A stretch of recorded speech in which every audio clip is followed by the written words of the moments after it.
or forms of societal class discrimination. These are what underpin all of these forms of social discrimination, and the discrimination specifically that these second or protected class citizens who are trying to action to seek social change are facing. So within that, we think that it isn't that just that there is more actionable change that occurs when you don't focus on identity politics. It's that identity politics eventually will fracture all social movements away from tangible change if they ignore class divisions as they do in the status quo. I think there's a unique assumption within identity politics that everyone with a specific race or ethnic group holds the same opinion because their lives are then defined by that identity alone. I think it ignores the nuance of arbitrary social divisions as identities have been developed within the status quo. Look at the example of the Latino or Hispanic identity, which seeks to combine the identity of all people from a majority Spanish-speaking cultural identity. It ignores the way intersectionality with identity splinters these populations based on their historical background. So you are not going to feel more represented by a social movement if it's based on an identity narrative you do not relate to, and that's what clashes uniquely from opening opposition. I think the viewpoint of a white Latino man from Colombia is very different from a woman of color from Mexico. And identity politics seeks to combine them into a single identity for the sake of mobilization. I say that you cannot successfully combine these people if you are not combining them based on the actual narratives in which they live through. And the narratives in which they live through are based on the level of discrimination they faced, which is uniquely based on their social status as it relates to their social class or their socioeconomic class in society, more than it does to their ethnic or racial or religious or gender identity. I'll take opening opposition at this time. So if you're a trans person and no other group in society accepts that you exist, why does a broad categorization of your identity, why is that not better than no categorization or a hateful categorization? I don't think that's the comparative we see, right? So I think when you're talking about how the majority party kind of controls the narrative for how they see your identity, I think the way in which people combat that is to create narratives based on their own personal identity, based on the lives that they lived. But most of that explanation for how they are disenfranchised is not based on their identity. It's based on their lifestyle as it relates to their socioeconomic class. So it's based on you not being able to get a job and therefore not being able to have the same accesses to resources as other people within your group and facing that exclusion more than it does you facing interpersonal disputes with your neighbors because they don't accept your ethnic or religious identity, right? I think that's the comparative we're seeing here, is that the narrative building behind how you are discriminated against because of your minority status in society is not based necessarily on your ethnic identity. It's based on how your ethnic identity relates to your socioeconomic status in society. Because I think the comparative also we can say is that when you have minorities who are able to rise above and gain some sort of socioeconomic enrichment, who gain money, then they then can and often do identify more with other people of their socioeconomic status more than they do from other people of their socioeconomic or more specific class identity. So getting into this notion of why accessibility and resource accessibility uniquely needs to be the center for all of these social movements, it gets into the notion of why being richer is what changes discrimination for people, because it changes how people engage or their day-to-day lives, right? So why are, for example, Black people in America not taken seriously when they are trying to partake in social movements? It's because they are at the same time facing economic discrimination from the fact that they have to go out of their way to often take time off work in order to engage politically, which causes more disenfranchisement or more of an issue for them when they're trying to protest their own sort of status in society, because it is more difficult for these people to get suffrage. And I am very proud to propose. I thank the member of government and invite the member of opposition. Just checking if I'm audible. Yeah. Yeah, all right.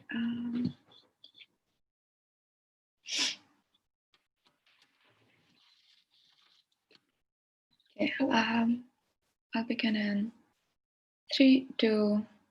Okay, I'm going to classify why the stakeholder that we're going to talk about is the most important, i.e. why are identity-based groups the most important? I think that firstly, social movements rise out of these identity-based groups because of the concessions that these people from these certain identities have to make just to exist happily within societies, right? So the concessions that I have to make as a woman in order to just like integrate with society.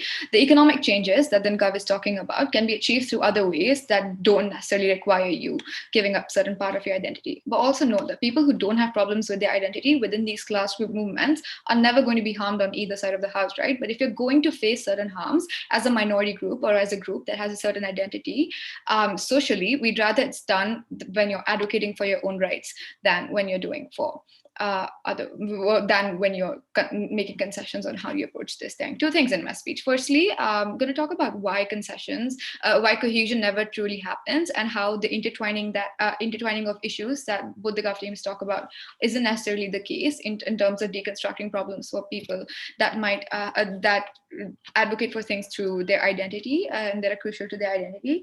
And secondly, I'm also going to talk about why necessarily, even if even if they take that approach, it's unlikely that these people will actually receive any benefits at all. Note that the important stakeholder in this debate are minority groups and the benefits for these minority groups because they're being harmed on either side of the house. We think that the benefit then that should be ascribed to these people should be the main thing that we're talking about. Cool.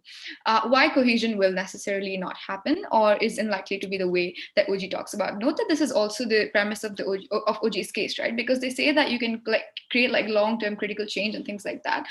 The point at which you aren't actually able to create cohesion between people within different identities in a large group with class in itself, you are unable to actually talk about the benefits that they're talking about. Why is that case? 3 points. I think firstly, subconscious biases that people have within themselves, i.e. I could be a rich Muslim in a majority Hindu neighborhood and still face issues of belonging to my identity just because you can see subtle discriminative undertones, etc. that will still exist within society. Know that this is true for literally each and every class, right? So a lot of arguments that CEO talks about how these social changes can be intertwined if you deconstruct the problems of class is untrue, because I could still be rich and have economic capital, but still face problems that link to my identity. But secondly, also note that because this exists, then people get into little subgroups or stick with their own people within this larger class movement, right? This means that people with different identities with the same class probably have different ways they approach the economic issues, which also depends on other things like how their social capital, how much they access, how much access they have to resources, how their workplace is, etc. I think the difference in approaches is also likely to create tension within different identities existing within the same class group, right? This means that the people that have more social capital within these large groups, i.e. people that don't belong to minority identities or that don't depend on holding on to their identity for social movement or social changes, are likely to then to be able to influence their approach. I think that this is true for any group with different people, i.e. that if you when you're doing a group work, you probably have to make concessions and come to a common ground where everybody agrees with something. That is to say that you always have to make concessions anyway, but note that the concessions that people with certain identity groups make always happen in status quo anyway, so you're never able to actually bring change for these people in the first place. I think then there are more issues with this. Firstly, I think then to integrate with people outside your identity, race, religion, etc., you need to make some concessions, i.e. you have to probably give up some part of your identity or the way you behave so people don't perceive your behaviors that belong to a certain stereotype negatively, right? This means you're not able to wear a religious symbol, or you're probably likely not to talk about specific problems that women might have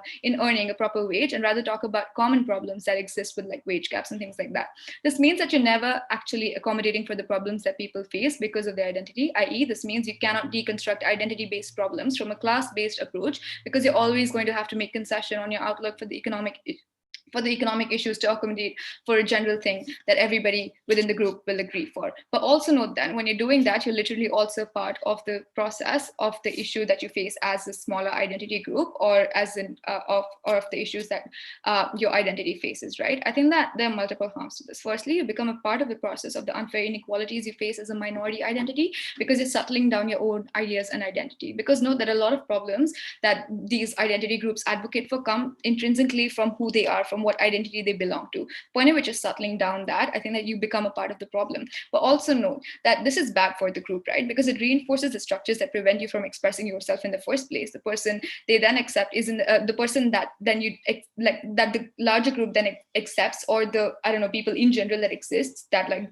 Gav is talking about accepting people from different identities, isn't actually a person that belongs to your identity completely, but rather like subtle or toned down version that a lot of people might feel comfortable engaging with. But also I think that you feel this is associated to your identity. Crucially, then this is harmful to minority groups. Know that these are the main stakeholders in this debate. For multiple reasons, and for advocating for the policy for multiple reasons. Because no, at the point at which large social class movements aren't able to actually advocate for identity-based problems, the second thing is that you disenfranchise others in your group that don't want to associate with this movement, but still advocate for their rights singularly. Because I think that with everything, there are always people who differ, right? So there are always going to be people that don't want to get involved with this class movement, but just still want to advocate for their policy, for changes that come out from their policy. I think that the approach to solving issues is two-strand there. So there's no active way to singularly say that, look, we're from X community, or look, we have X identity and we want X change. Because even if you want X change, you're like stranded into two separate groups. But also I think then you're likely to face scapegoating from the government about never really stating the issues that you specifically feel and go through, because you're part of, because you're changing a significant part of yourself, even if not privately or publicly. You cannot then claim for reforms for things that trouble you, because they're not a part of who you are anymore. But lastly, also know that the societal structure change is going to take a long time and is mentally taxing, right? i.e. that even if you're trying to deconstruct notions of identity from class-based problems, it's going to take a long time, and it is intrinsically very mentally taxing. The point at which the harms are then similar on each side of the house, we'd rather that minorities then approach those problems or deal with those problems while actually advocating for the issues that they face specifically as a minority in itself. Because then the point at which that is the first thing that comes up in terms of advocacy, rather than like class-based problems, people are likely to take down note of those problems first. You're likely to want to deal with policy changes with those problems based on identity first, rather than based on class. I think that is a crucial distinction. A little bit of rebuttal to see here, which I should have done before, but I just remembered. They talk about how this will fragment social movements. I think that first of all, no, identity politics don't do that, because if it's for your specific identity that you're achieving these benefits for, I don't see the fragmentation in the first place. But also know that if other groups that intersect with this one group can always then advocate for similar benefits, because they have a base and precedent to stand for. Look, I think that the problems that you face as an identity, like a minority identity, or just like as a person that has problems dealing with their identity with like the larger group, is similar to the problems you will face on either side of the house. Then you might as well do it while you're advocating for changes on your side. For all those reasons, then, CEO. I thank the member of opposition and invite the government whip.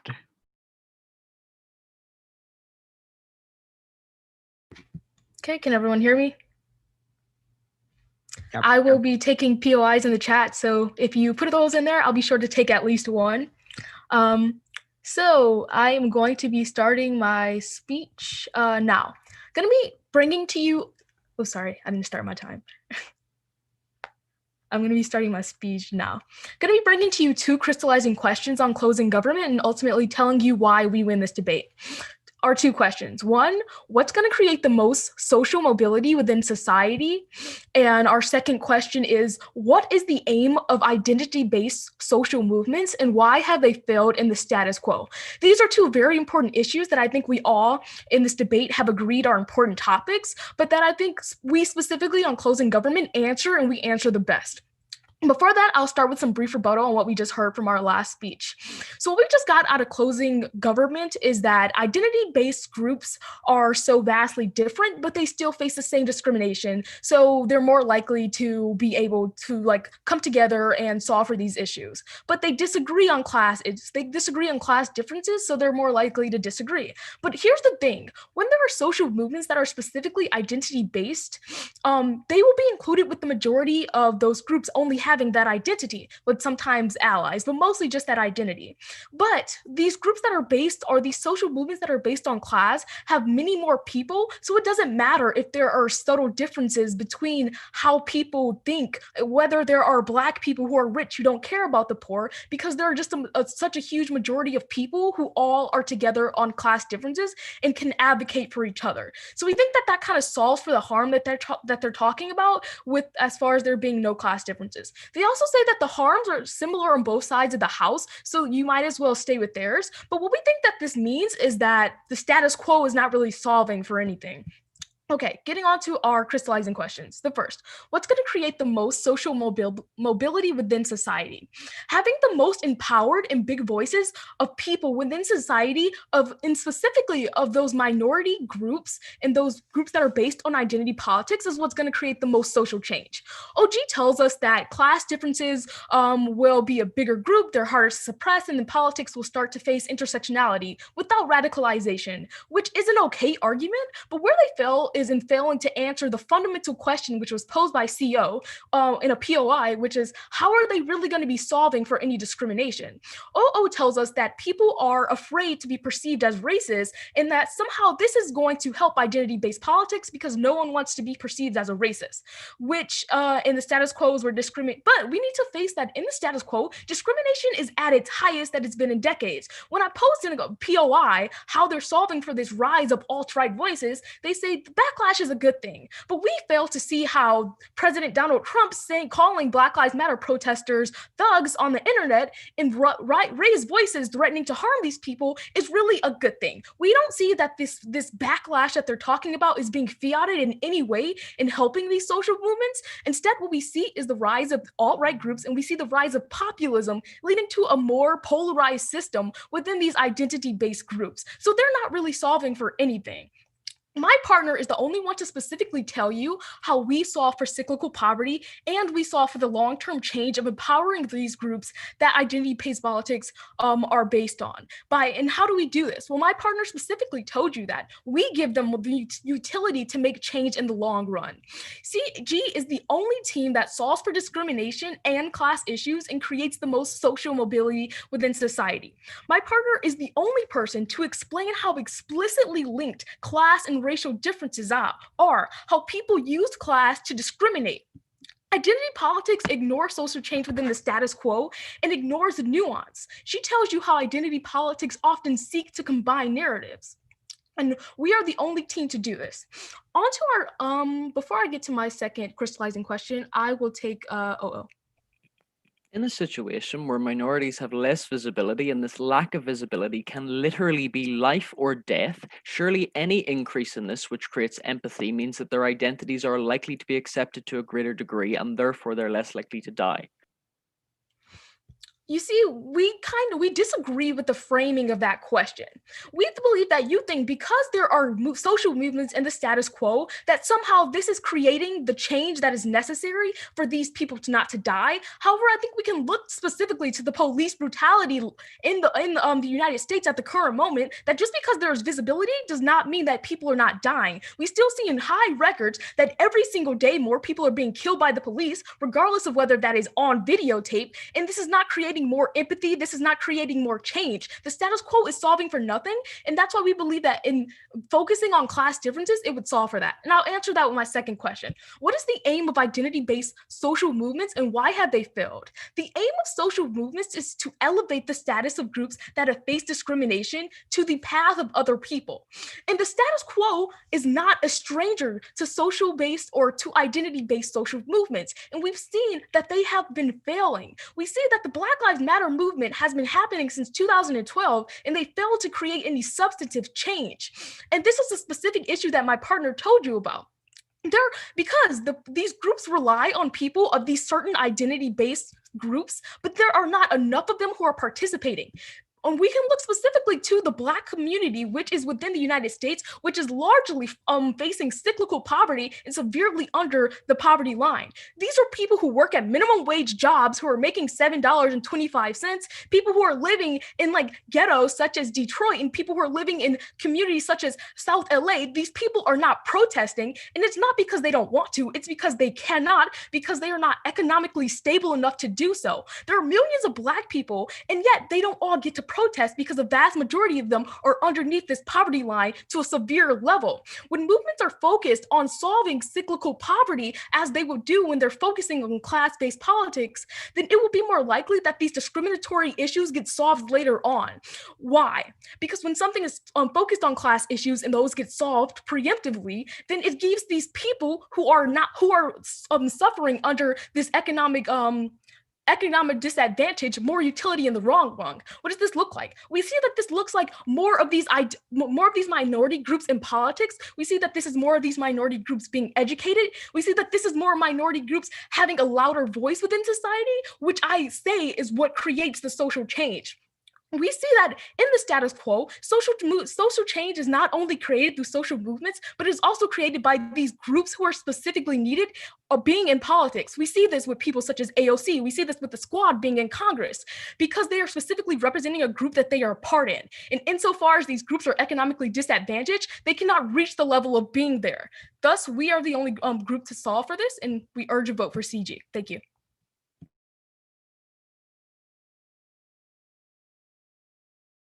I thank the government whip and invite the op whip to close out the round.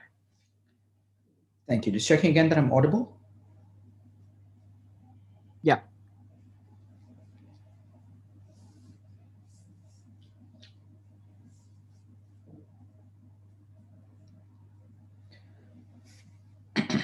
Okay, starting in 3, 2, 1. I think that the primary problem that arises in this debate from the Gov bench, it starts at the point where they don't necessarily tell you what the aim of this social movement should ideally be, right? And what the necessary change that manifests at the end of the day for both sides of the house, dependent on whether you go along class lines or identity lines, is going to be, right? So from the PM, we just get this idea that the primary goal is long-term substantive change, whatever that means, right? But we don't necessarily understand what the actual substantive end goal will be, right? Is there going to be an alleviation of discrimination to the extent that is a better scenario than status quo? And that is a burden that simply hasn't manifested itself across Gov bench today, right? And we don't necessarily get any analysis as to which side gives you better end goals at the end of the day, right? And that is something that we think CO brings you uniquely in Prashasti's extension, right? The main areas of clash in this debate are fairly simple, right? And what I'm going to do is I'm going to divide this up based on a team-by-team comparison and show you why CO takes this debate along the main question that is to be answered as to whether class-based or identity-based lines are going to result in a much more successful sort of social progress movement and things like that, right? We'll start off with what we hear out of closing government, right? And we get two main pushes from that. Firstly, on the idea of fragmentation that occurs when you're dividing based on identity lines, and secondly, along lines of something about being richer, changing discrimination and things, right? So firstly, on the idea of fragmentation, two responses to this, right? Firstly, we tell you that fragmentation along identity lines is not as likely and isn't necessarily something that happens simply due to the fact that we find identity to be an inherently unifying feature, an inherently unifying characteristic among different social groups, right? The simple fact that you have a particular identity, that you belong to a particular social group that is not simply based on arbitrary lines of economic sort of income and income earnings and things like that, right? But rather based on your communal sense of belonging to a certain community of people is much more important and therefore not likely to manifest in the sort of fragmentation that CG tries to bring in, right? But second response to this is that we tell you that the fragmentation that they talk about is more likely to happen on Gov bench, right? Because it happens within the different levels of class that they try to distinguish social movements into being, right? Because at the point where you have a multitude of different identities are all being sort of grouped into being lower class or middle class or whatever it is, right? We tell you it's much more likely that the inherent fragmentation that they deal with is more likely to manifest itself along Gov bench, right? Second point that we get from CG, right? They tell you about how being richer would therefore change the way in which discrimination happens and they would necessarily alleviate discrimination or whatever, right? We get this sort of notion that apparently Black people in America are not taken seriously when protesting because they have to take time off work and therefore aren't taken seriously or something along those lines, right? But Either way, based on their entire characterization, two responses again, right? Firstly, we tell you that no, this basic sort of racist attitude or discrimination doesn't necessarily happen simply because the fact they have to take time off work or they aren't earning enough or whatever. We tell you there's an inherent systemic bias that is entrenched into the system based on their skin color, based on the identity, based on the community they belong to, and so many other factors, right, which results in this discrimination happening, right? And therefore, simply dividing along class lines isn't necessarily likely to alleviate this particular problem, right? Secondly, we tell you that these identity-based differences will still exist, right, at the point where you may have sort of increased your income bracket and therefore move from a lower income to a middle class background, right? But at this point, the identity-based differences based on which people used to discriminate against you, such as skin color, such as the group community you belong to, such as the religion that you choose to practice, all these identifying features and basis for discrimination still exist, right? And the point where what we hear out of GovBench doesn't necessarily show you why this overall discrimination is likely to be alleviated. These differences still exist, and therefore getting richer doesn't change any of these characteristics and doesn't improve the likelihood of lower levels of discrimination. Now moving on to what we hear out of OG, right? And we tell you that they have sort of a couple of ideas, right? Firstly, they tell you about the fact that social movements will be more successful on their side because we get this idea that minority groups are likely to be relegated to the lower classes for the most part, and a focus on class-based distinctions for social movements would therefore lift them up, right? And would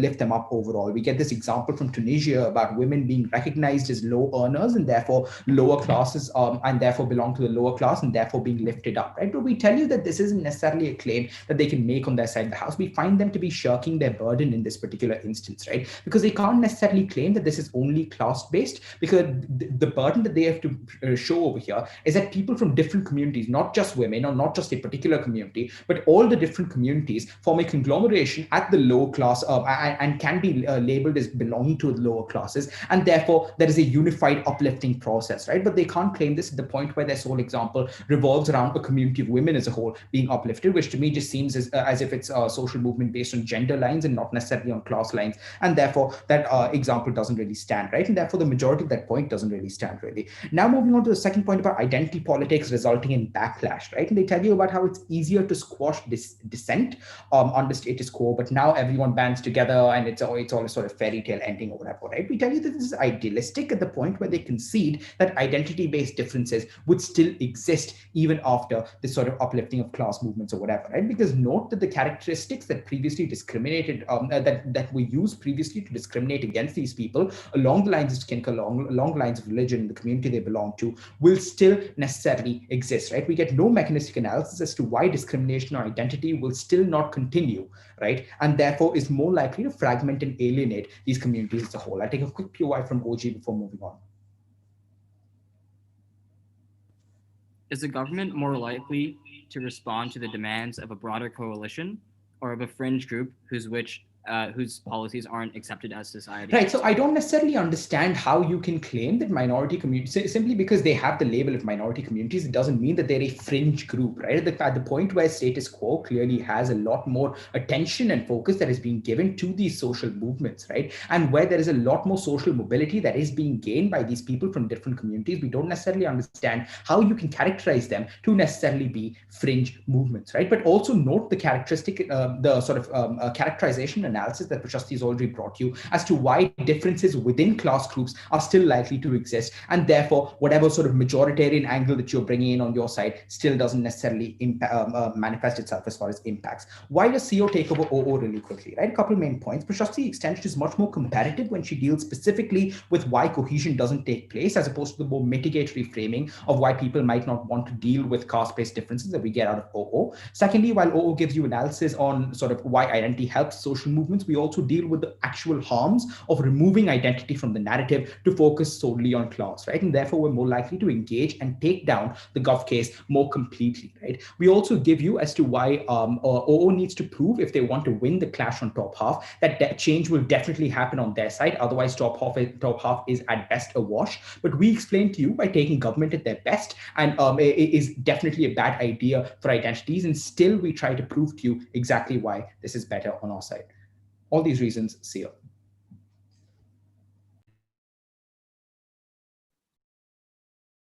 All right, I thank everyone for a great debate. I think it's just way it works that we do a breakout room, or is it different with the live stream? Do we have to break out?